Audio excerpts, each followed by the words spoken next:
Bienvenidos a todos, soy Fresia Sánchez Tuñoque, asociada senior del Estudio Aurelio García Sayán Abogados.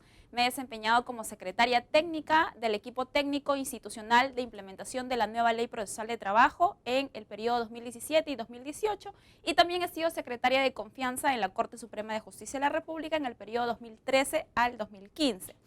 Quiero agradecer la presente invitación al doctor Héctor Lamamore, presidente del ETI Laboral, por permitirme estar el día de hoy con todos ustedes para abordar uno de los temas muy importantes, muy relevantes para la reforma procesal laboral, como lo es los principios del proceso laboral. Y quiero empezar esta exposición señalando que el enfoque que se le va a dar a la presente exposición es desde la perspectiva de las políticas públicas. Este es un enfoque fuertemente impulsado por el equipo técnico en los últimos años y que tiende a ver a la reforma procesal laboral desde el punto de vista de la eficiencia del sistema de justicia para mejorar los problemas de la ciudadanía con el modelo anterior.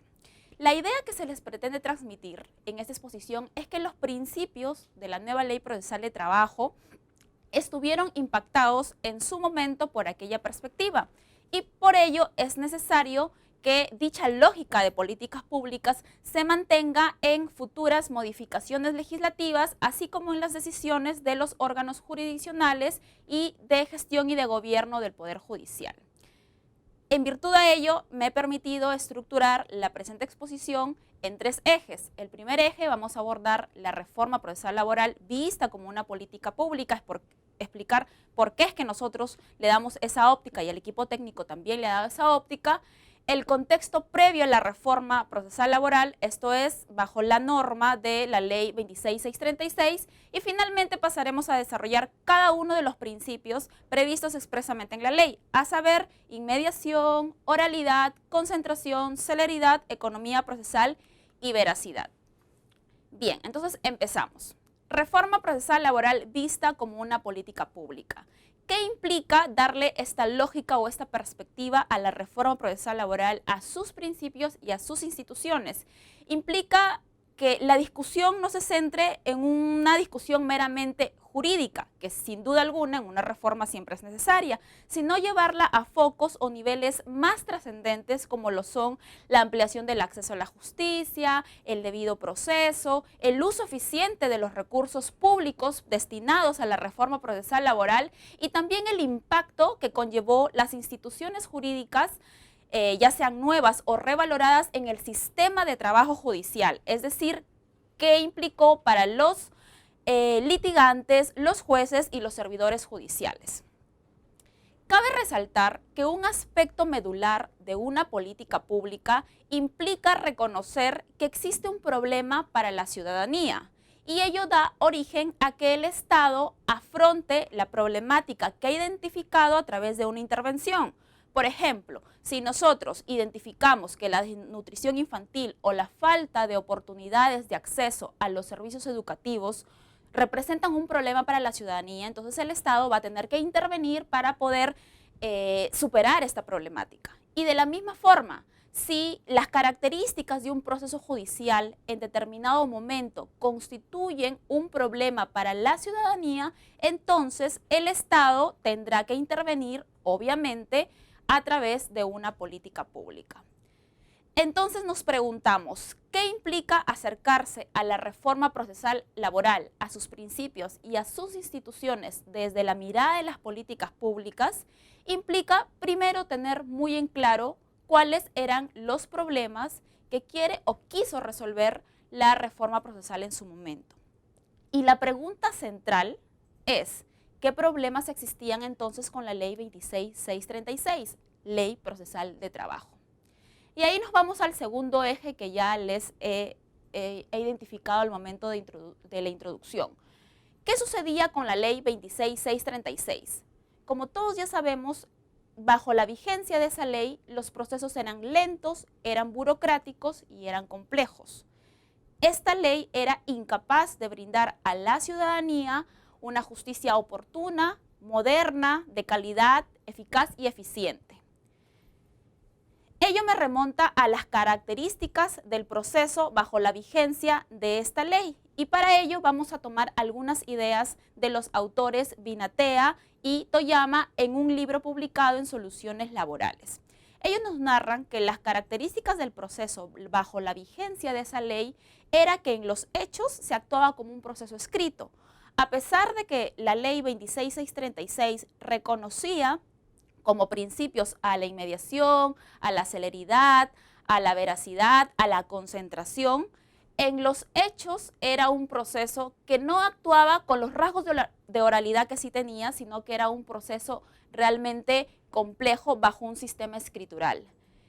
Era de aparente estructura simple, a pesar que la ley señalaba bien claro cuáles eran los actos procesales y que eran pocos, por ejemplo, la demanda, la contestación de la demanda, la audiencia única y la sentencia. En los hechos era un proceso en el cual no solamente se daban esos actos procesales, sino que debido a la concesión ilimitada de ataque y de defensa para las partes, estas presentaban un sinnúmero de escritos y el proceso se iba complejizando, y de esa aparente estructura simple ya pasamos a un proceso que en los hechos se convirtió en un proceso complejo. La audiencia única no cumplía con su finalidad. Recordemos que con la ley 26636 la audiencia única tenía como finalidad propiciar la conciliación, realizar el saneamiento del proceso, fijar los puntos controvertidos y actuar los medios probatorios.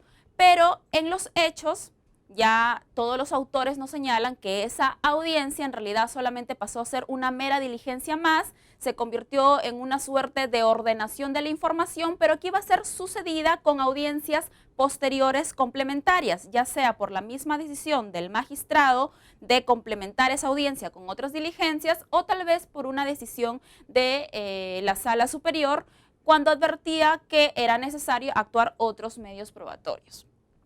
La actividad probatoria ocurría durante todo el proceso. Bajo la misma lógica de que el proceso se complejizaba, esta actividad probatoria, a pesar que la ley era muy clara en señalar que los medios probatorios se deben ofrecer necesariamente en los escritos postulatorios, esto es, demanda y contestación, en la medida que habíamos tratado de un proceso complejo y largo, las partes aprovechaban cualquier oportunidad para introducir medios probatorios adicionales, incluso después a la audiencia única.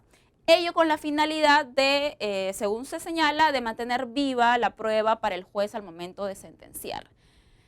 Otra característica de este proceso es la dilatada duración del proceso, era un desincentivo para la conciliación. Los autores también nos narran la situación dramática que pasaba la conciliación con la antigua Ley Procesal de Trabajo. Lamentablemente esta es una institución que con la nueva Ley Procesal de Trabajo tampoco se ha logrado superar por otros factores, pero por lo menos se atribuye en la antigua Ley Procesal de Trabajo que la dilatada duración del proceso en realidad era un desincentivo a las partes para que puedan arribar a una conciliación.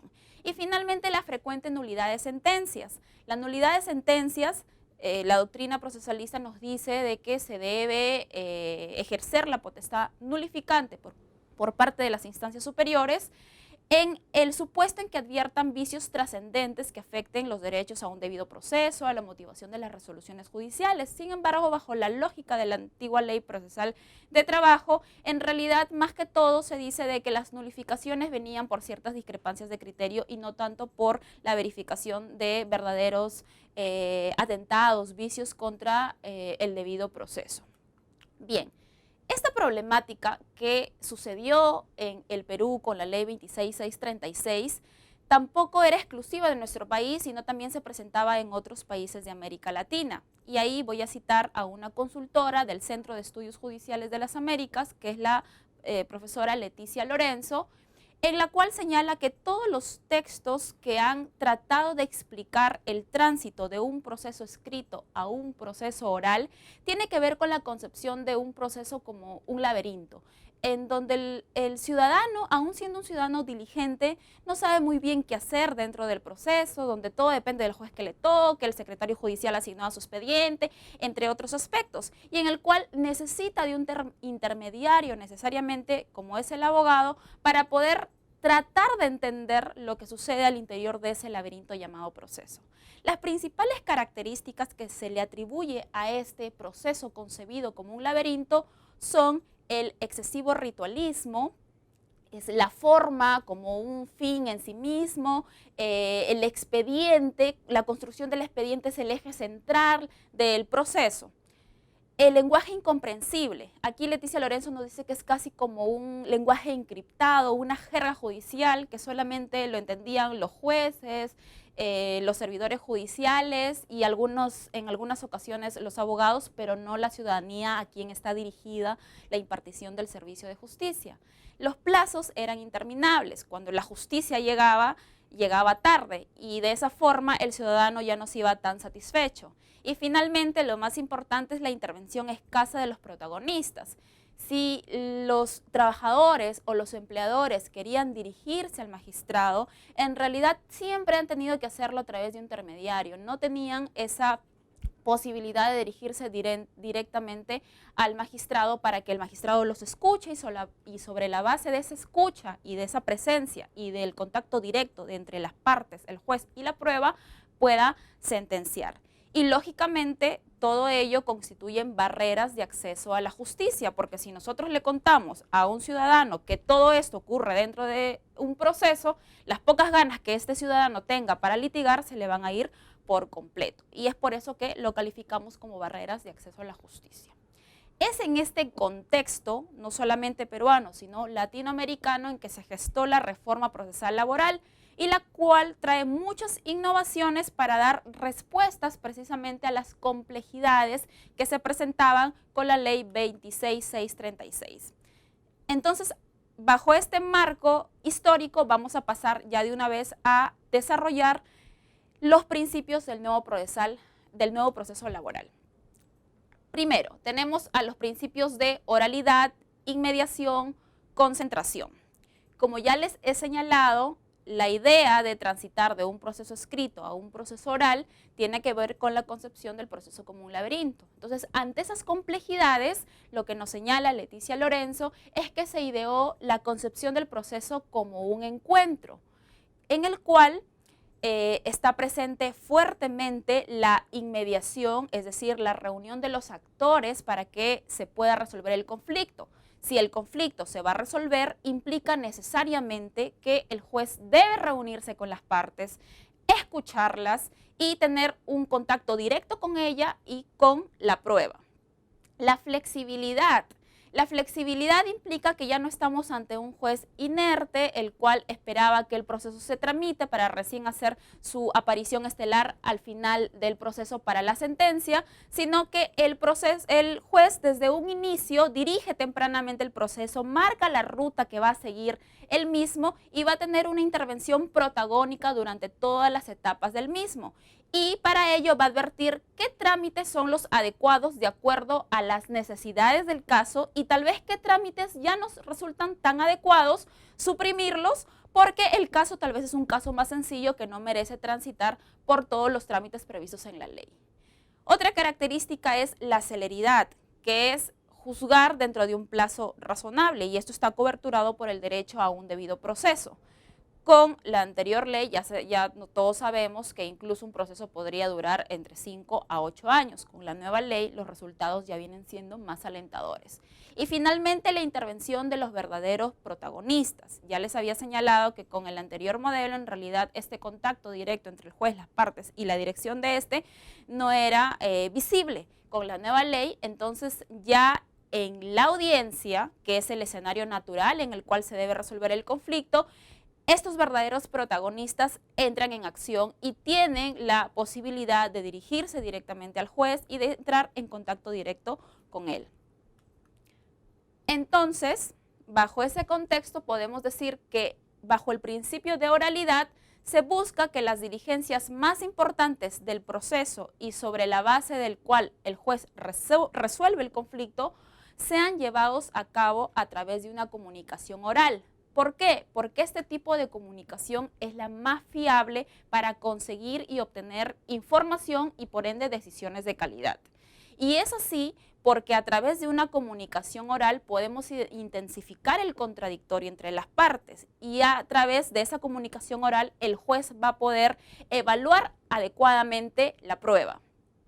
Y además, obviamente, la oralidad robustece los otros principios del nuevo proceso laboral, como la inmediación, la celeridad, la concentración, entre otros. Pero la oralidad, para que pueda producir esa información y decisiones justas de calidad, necesita obviamente del principio de inmediación, en virtud del cual el juez, para que pueda resolver el conflicto, necesita reunirse, como ya lo he señalado, con las partes para las diligencias más importantes e interactuar con ellas. Y además estar en contacto directo con las pruebas. Pero para que esa reunión de actores tenga una real efectividad, es necesario también, además, que las diligencias más importantes se realicen en una sola. Y es ahí donde cobra vigencia el principio de concentración. Lo tenemos en la nueva Ley Procesal de Trabajo porque en la audiencia de juzgamiento ahí se reúnen todos los actos procesales necesarios y relevantes para que el juez pueda sentenciar, como lo son la confrontación de posiciones, la actuación probatoria, los alegatos finales, entre otros actos procesales que allí se concentran.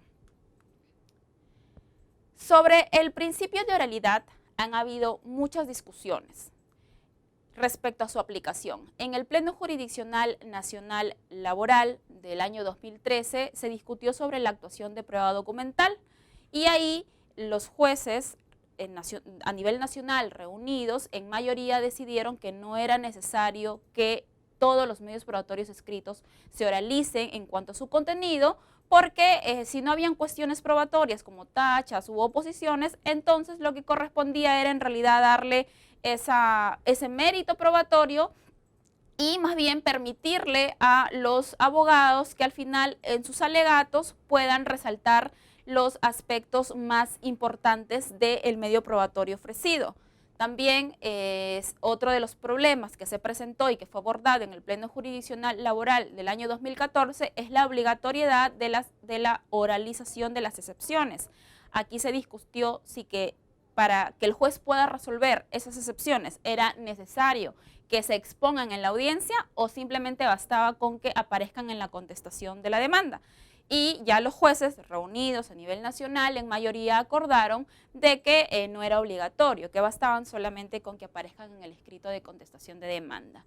Pero el tema que mayor controversia ha causado en la doctrina procesalista es la posibilidad de reformular la pretensión en audiencia de juzgamiento. Y aquí incluso han habido variaciones de criterio, porque en el año 2013 se dijo que sí era posible. ¿En virtud de qué? En virtud del artículo 12 de la nueva Ley Procesal de Trabajo, que establece que las exposiciones orales prevalecen sobre las escritas.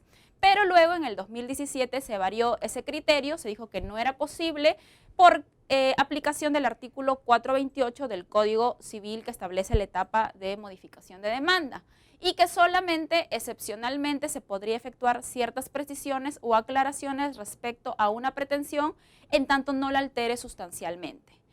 Lo que nosotros le venimos a decir desde la lógica de las políticas públicas es que si nosotros analizamos ese sistema, esa reformulación de pretensiones, solamente desde un aspecto jurídico podemos arribar a ambas conclusiones totalmente válidas en cualquiera de los dos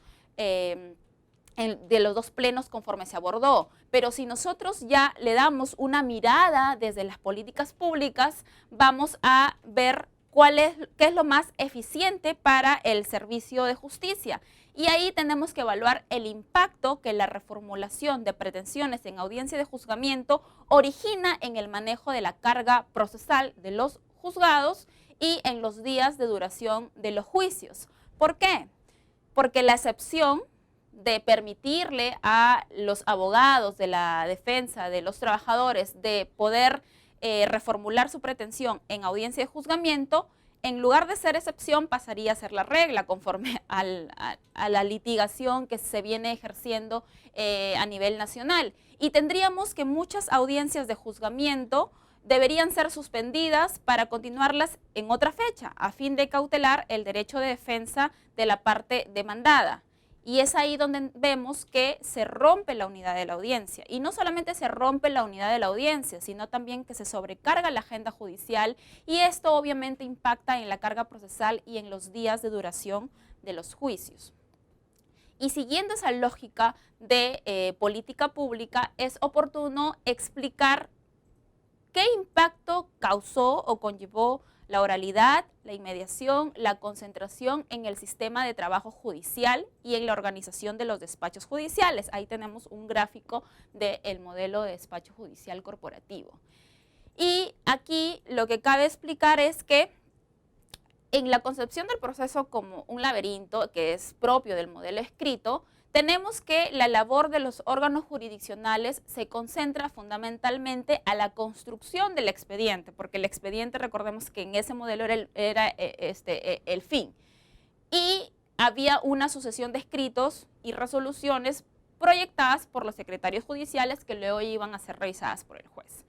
Pero en el proceso concebido como un encuentro, que es propio del modelo oral, tenemos que la labor de los órganos jurisdiccionales ya no se concentran en la construcción del expediente, sino más bien en la efectiva organización de las audiencias. Y los principales actos procesales y diligencias las lleva a cabo el juez en la audiencia. Por ello, la presencia del juez es sumamente importante. Entonces, en el sistema procesal oral, organizacionalmente, en este tipo de procedimientos, el hito central deja de ser el expediente y pasa a ser la audiencia. Y en términos cuantitativos, el recurso juez pasa a ser más significativos. Y los empleados cuya función ya no es ayudar a construir la decisión judicial, porque esa es propiamente responsabilidad del juez, sino más bien ya encargarse de una efectiva organización de audiencias. Y aquí es muy importante explicar el término de delegación de funciones. ¿Por qué? Porque bajo esa lógica, en el modelo escrito, la delegación de funciones, es decir, la asunción de ciertas funciones que correspondían al magistrado, pero la asumían los secretarios judiciales o los trabajadores, es de alto grado.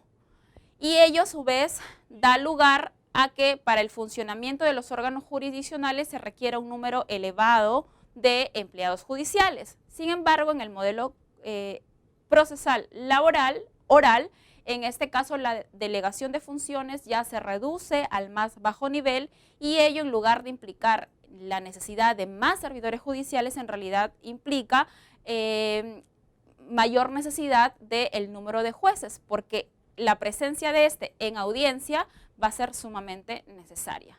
Y es en ese escenario en el cual coincidimos con Vargos Biancas, en el cual en su obra Eficiencia de la Justicia señala que en esta lógica del sistema oral parece mucho más racional una organización que permita sumar jueces sin la necesidad de replicar todo el aparato administrativo de apoyo. El Consejo Ejecutivo del Poder Judicial fue consciente de ello y 2 años después de la nueva Ley Procesal de Trabajo de entrada en vigencia, que fue en julio del 2010, es que emite la Resolución Administrativa 127 del año 2012 del 4 de julio, donde aprobó el modelo de despacho judicial corporativo para la aplicación de la nueva Ley Procesal de Trabajo. Terminamos con los principios de oralidad, inmediación y concentración y pasamos al principio de celeridad. ¿Qué se busca con el principio de celeridad? Se busca brindarle a los justiciables una decisión no rápida, pero sí en el momento oportuno, en el momento en que realmente es necesario. Por lo que en virtud a este principio, el proceso laboral debe gozar de mayor agilidad de plazos y sencillez en su tramitación. Este principio, como lo han advertido diversos autores, no es originario de la nueva Ley Procesal de Trabajo. Si nosotros acudimos a la lectura de la Ley 26636, este principio también estaba coberturado en dicha ley. Pero la realidad nos mostró que los procesos laborales, bajo la vigencia de esa ley y las anteriores, no se desarrollaban de manera célere.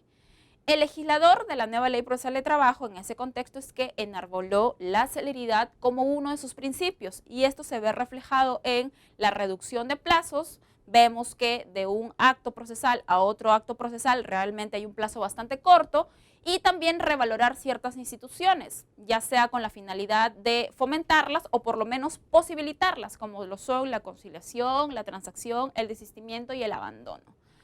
Pero el problema de lentitud de tramitación en los procesos judiciales laborales es más complejo. No se reduce solamente a la reducción de plazos y a la revalorización de instituciones, sino que es multicausal. Mario Pasco nos señalaba de que en ese problema confluyen causas estructurales, conductuales, logísticas de infraestructura, entre otros.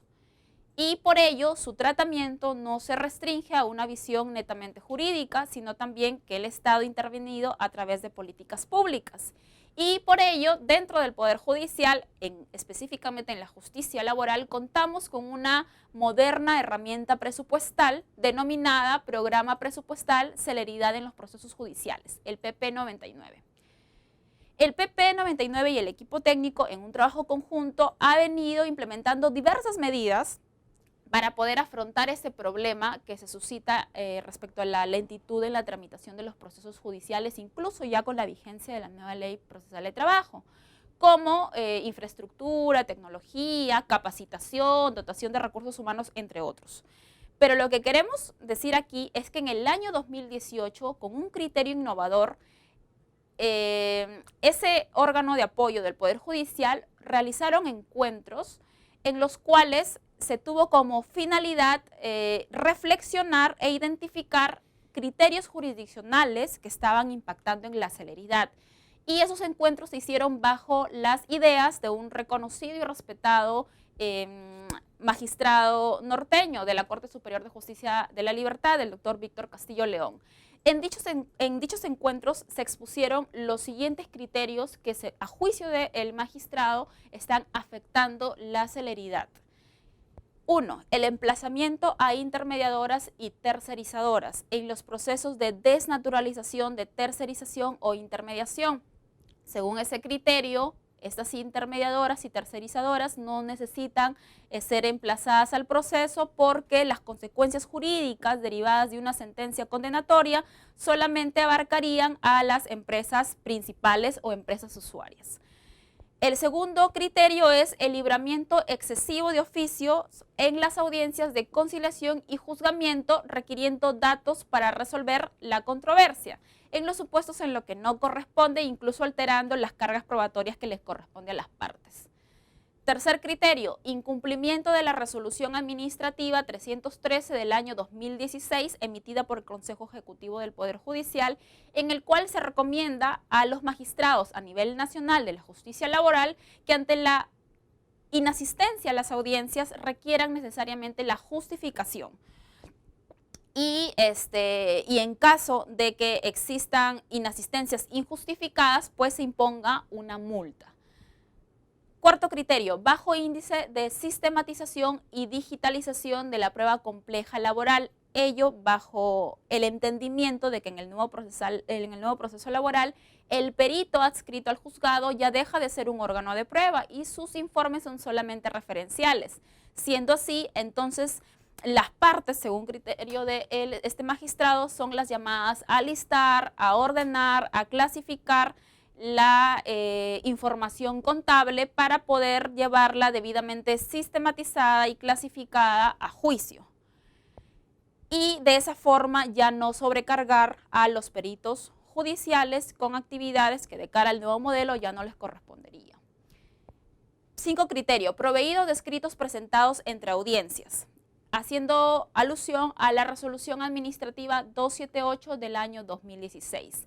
Aquí, la buena práctica que el Consejo Ejecutivo recomendó a los magistrados es que ya no se provean estos escritos innecesarios que se presentan antes de llevarse a cabo las audiencias, porque ello sobrecarga la labor de los secretarios o los servidores judiciales. Aquí lo que se pretende más bien es que esos escritos, que no van a paralizar el proceso y que tampoco afectan el derecho de defensa de las partes, más bien se reserven para que, bajo el principio de concentración, sean en audiencia que recién el juez pueda resolver en presencia de las partes. Sexto criterio, la inoficiosidad de las pretensiones declarativas de la desnaturalización de cualquier figura contractual laboral, citando a la casación Pasco 5753 del año 2013 de Cusco.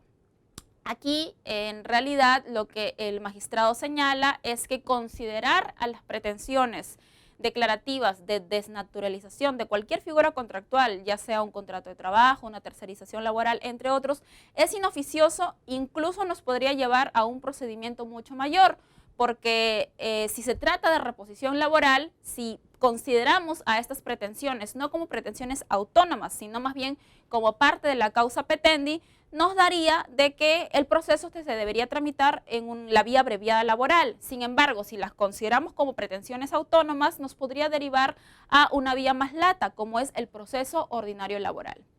Y finalmente, la distorsión del rol del perito adscrito y de la Oficina de Pericias Contables en el trámite de liquidación de derechos accesorios. A criterio del magistrado, él ha advertido de que la mayoría de los magistrados están solicitando la intervención de los peritos aun cuando no hay observación por la otra parte.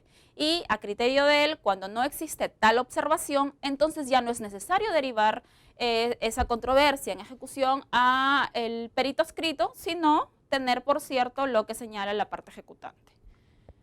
Bueno, aunque en realidad yo no estoy de acuerdo con todos los criterios que se ha identificado y que se consideran que impactan a la celeridad, y así lo expongo también en un artículo que va a ser publicado en la revista de la nueva Ley Procesal de Trabajo, del equipo técnico y del Centro de Investigaciones Judiciales. Lo que quiero rescatar es que lo valioso del aporte del magistrado, y que ha sido fuertemente impulsado por el programa presupuestal y por el equipo técnico, es que hace una reflexión de la importancia que tienen los criterios jurisdiccionales en la búsqueda de la eficiencia del proceso. Existen criterios que pueden ser equivocados y seguramente bien intencionados, ¿no? Pero que en realidad lo que pueden hacer es complejizar el proceso en vez de simplificarlo. En cambio, existen criterios más eficientes, más adecuados, que pueden llevar a un mejor manejo de carga procesal y a la reducción de la duración de los procesos judiciales en su tramitación. Con la implementación entonces de esta moderna herramienta presupuestal denominada PP99, los jueces tienen un incentivo más para poder dirigir el proceso con eficiencia. ¿Por qué? Lo dijo el doctor Héctor Lamamore en una reunión que tuvo con magistrados a nivel nacional el año pasado, en el 2018. Él señala que uno de los factores para que el Ejecutivo pueda dotar de mayor presupuesto a los órganos jurisdiccionales, o en este caso al Poder Judicial, para financiar las políticas públicas relacionadas al sistema de justicia, es precisamente ver cuáles son los resultados de los indicadores de celeridad. Porque si los resultados, a pesar de dotarse presupuestos, estos siguen siendo negativos, quiere decir que no hay una inversión adecuada. Pero si se invierte y los resultados son positivos, entonces ahí hay que canalizar todos los recursos judiciales, y eso por eso señalamos que constituye un incentivo más de los magistrados para poder dirigir con eficiencia el proceso. Y como en efecto ya lo vienen haciendo, porque a nivel nacional se ha constatado que existen ya un número mayor de jueces comprometidos realmente con esta dirección eficaz. Pasamos al otro principio de economía procesal. Este principio se entiende en dos sentidos, uno orientado a la reducción del gasto económico y otro orientado a la reducción del tiempo y el esfuerzo. Y aquí nosotros advertimos la verdadera novedad en la reducción del tiempo y esfuerzo, resaltando dos instituciones que claramente están destinadas para reducir trámites que en determinados procesos serían innecesarios, si bien en algunos otros sí serían necesarios, en algunos se podría obviar, como son el juzgamiento anticipado y las demandas colectivas. Juzgamiento anticipado. El juzgamiento anticipado es una figura que faculta al juez para que en la audiencia de conciliación, cuando él advierta que la discusión es netamente jurídica o también siendo una discusión fáctica sobre los hechos, no existe necesidad de actuación probatoria, entonces el juez en la audiencia de conciliación decide inmediatamente pasar a la etapa de alegatos finales de las partes para que puedan oralizar su posición y convencer al juez de por qué ellos deben ser los ganadores en el proceso.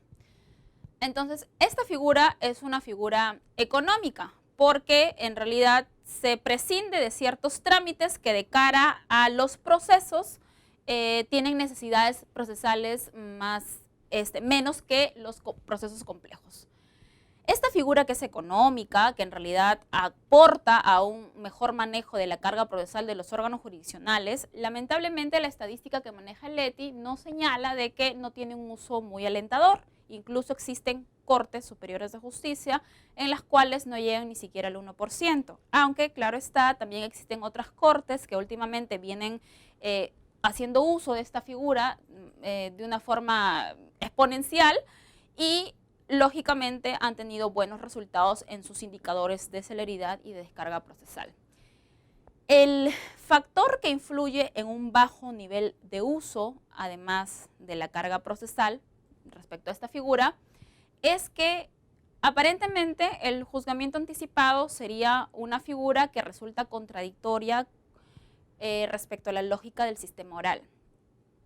Y si nosotros consideramos de que un proceso oral en el cual las partes se reúnen, se dirigen directamente al juez y la etapa probatoria ocurre en presencia del juez, podríamos decir inicialmente de que en efecto el juzgamiento anticipado podría negar esa lógica oral.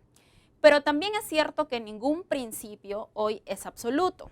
Si es que de cara existen otros principios que en determinados casos concretos persiguen fines mayores. Y respecto a ello, podríamos decir que el principio de oralidad no es absoluto. También tenemos al principio de economía procesal. Y si nosotros ubicamos casos que no son tan complejos, sino que son más sencillos, y aquí recordemos que cuando el legislador diseña las instituciones procesales, normalmente por la vocación de generalidad de la ley, se pone en supuestos en los cuales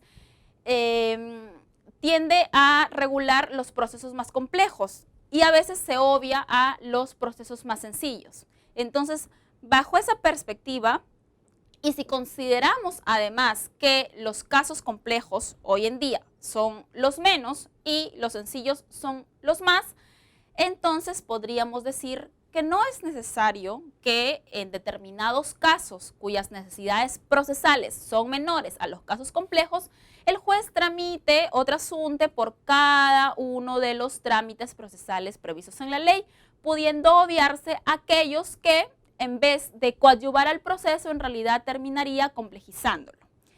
Y claro está, también el éxito de esta figura depende de un análisis temprano del caso por parte de los operadores de justicia. Es decir, ni bien tienen el caso para poder calificarlo, los operadores de justicia podrían ahí diseñar cuál va a ser la ruta procesal de ese caso y tal vez verificar si es un proceso en el cual no se necesita transitar por todos los actos procesales, sino también aplicar figuras más sencillas, como en este caso lo es el juzgamiento anticipado. Otra figura económica que tenemos son las demandas colectivas. Y aquí yo quiero invocar lo desarrollado por el extinto profesor Mario Pasco Cosmópolis, que señalaba que una de las características del conflicto laboral es la trascendencia o la repercusión de la controversia. Y aquí es la diferencia con un proceso civil. En un proceso civil se señala normalmente que el interés es un interés privado, en el cual el sujeto de un proceso civil no forma parte de una comunidad en la cual tenga identidad o paridad con con las otras personas que conforman esa comunidad.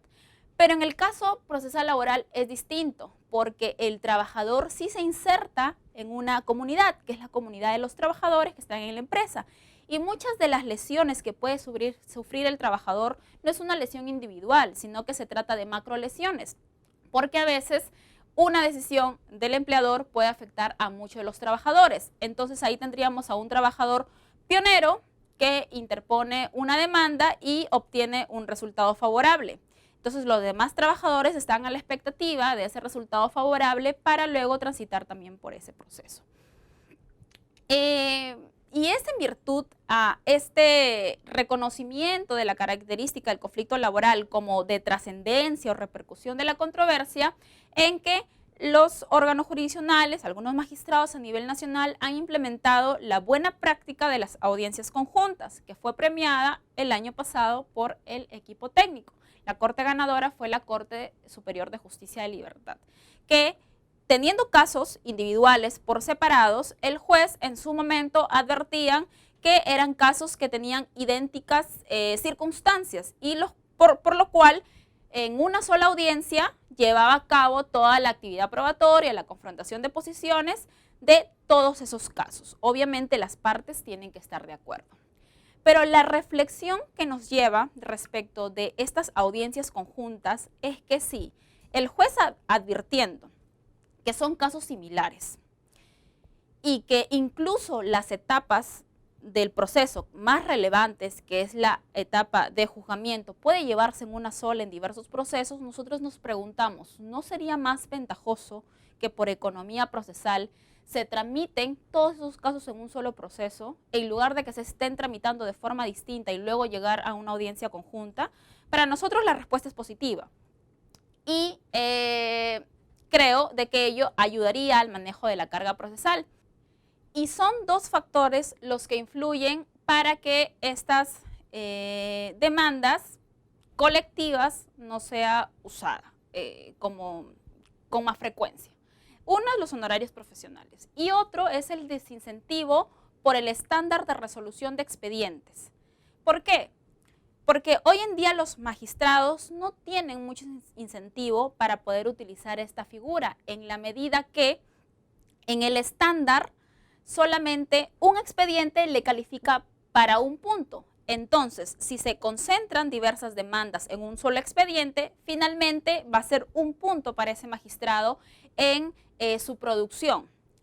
Es por ello que nuevamente regresamos a las políticas públicas, porque una política pública que se precie de serla necesita crear los incentivos necesarios para que todos los actores que confluyen en ella orienten sus conductas, sus decisiones al éxito de la misma.